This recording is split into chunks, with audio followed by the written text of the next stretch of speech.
Hello అండి, ఎలా ఉన్నారు? అందరూ బాగున్నారా? ఈరోజు నేను పెరుగుతో సగ్గుబియ్యం వడలు చేస్తున్నాను. దానికి కావాల్సిన పదార్థాలు: సగ్గుబియ్యం 1 కప్పు, పెరుగు 2 కప్పులు. ఏ కప్పుతో అయితే సగ్గుబియ్యం తీసుకున్నామో అదే కప్పుతో పెరుగు 2 కప్పులు. దేంతో తీసుకున్న కొలత 1కి 2 కప్పులు తీసుకొని పెరుగు ఒక గిన్నె తీసుకొని అందులో సగ్గుబియ్యం వేసేసి పెరుగు కూడా 2 కప్పులు పెరుగు వేసేసి కలుపుకోవాలి.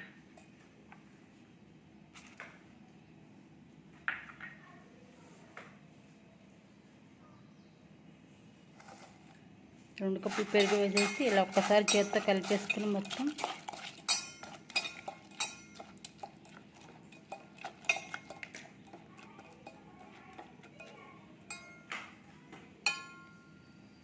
మూత పెట్టి పక్కన పెట్టేసుకోవాలి. ఇది కనీసం 5 గంటలు నానాలి. 5 గంటలు కాకపోతే 4 గంటలన్నా నానబెట్టుకోవాలి. టైం ఉంటే 6 గంటలే నానబెట్టుకోవచ్చు, లేదా కనీసం 4 గంటలన్నా నానబెట్టుకోవాలి. మూత పెట్టేసి నానబెట్టుకోవాలి. నానిన తర్వాత చూద్దాం మళ్ళీ.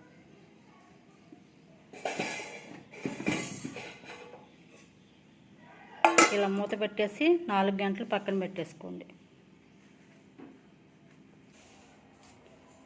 సగ్గుబియ్యం పెరుగు ఇవి చక్కగా నానిపోయాయండి. ఇలా మెత్తగా అయిపోయింది సగ్గుబియ్యం. నేను ఇవి 5 గంటలు నానబెట్టుకున్నాను. ఇలా నానిన తర్వాత దీనిలోకి తగినంత సాల్ట్,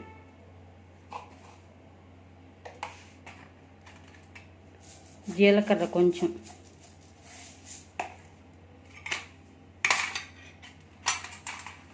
ఉల్లిపాయ ముక్కలు, ఒక మీడియం సైజు ఉల్లిపాయ ఒకటి తీసుకున్నాను.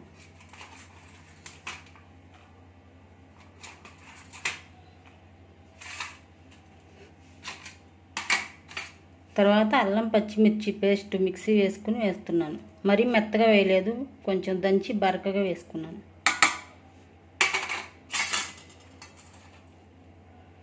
తర్వాత కొత్తిమీర, తర్వాత వరిపిండి. సగ్గుబియ్యం ఏ కప్పుతో తీసుకున్నానో అదే కప్పుతో వరిపిండి కూడా తీసుకుంటున్నాను. మొత్తం వేయట్లేదు, చూసి మిగిలితే తర్వాత మళ్ళీ వేస్తాను. ఇప్పుడు ఇవన్నీ కలిపేసుకోవాలి.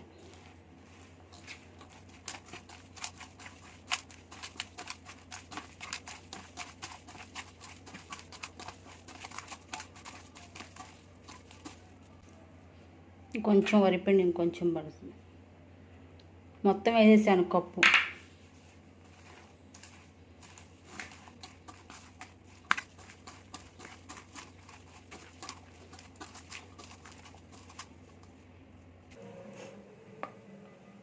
కప్పు వరిపిండి కరెక్ట్గా సరిపోయిందండి నాకు.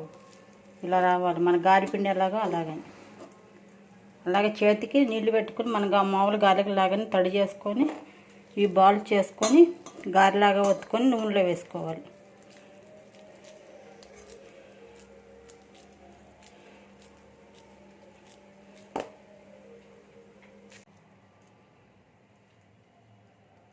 ఇవి నేను చేతి మీద చేసి వేసుకుంటున్నాను. మీకు చేతి మీద రాకపోతే పాల ప్యాకెట్ కవర్ మీద కానీ నూనె కవర్ మీద కానీ వేసేసుకోవచ్చు. దీంట్లో నేను ఇంక ఈ పిండిలో వాటర్ ఏం పోయలేదు. ఆ పెరుగు తడి వరిపిండి కప్పు కరెక్ట్గా సరిపోయింది.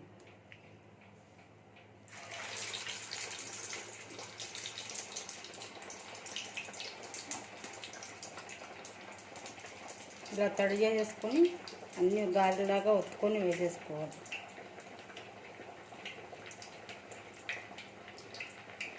ఒక్కోటి నూనె కాగిన తర్వాత నూనెలో వేసుకోవాలి.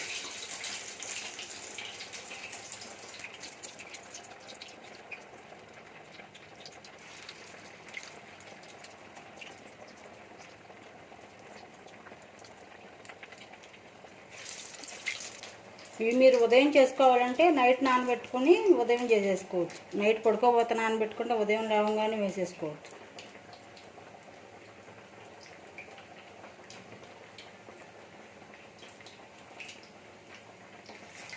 కొంచెం ఎక్కువసేపు నానినా ఏం కావు, బాగానే ఉంటాయి. కాకపోతే పెరుగు ఫ్రెష్ పెరుగు వేసి నానబెట్టుకోవాలి. పుల్లటి పెరుగు పనికిరాదు.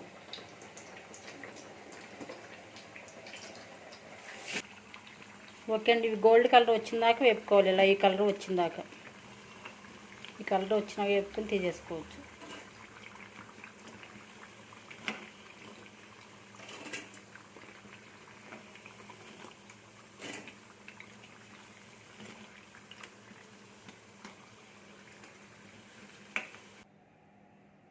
ఓకే అండి, పెరుగు సగ్గుబియ్యం వడలు రెడీ అయిపోయాయి. ఇవి మినపగార్లకు లాగా చాలా బాగా వచ్చాయి. మనం దేవుళ్ళకి పండుగలు ఎప్పుడు ప్రసాదంగా పెట్టాలంటే ఎక్కువగా సగ్గుబియ్యంతో పాయసం చేస్తూ ఉంటాం. అలాగే ఈసారి సగ్గుబియ్యంతో పెరుగు వడలు కూడా ట్రై చేసి చూడండి ఒకసారి. ఈ రెసిపీ త్వరగా అయిపోతుంది. మినపప్పు నానబెట్టే పని లేకుండా, రుబ్బే పని లేకుండా ఇవి త్వరగా ఈజీగా చేసుకోవచ్చు. ఇవి ఎలా వచ్చాయో చెప్పండి.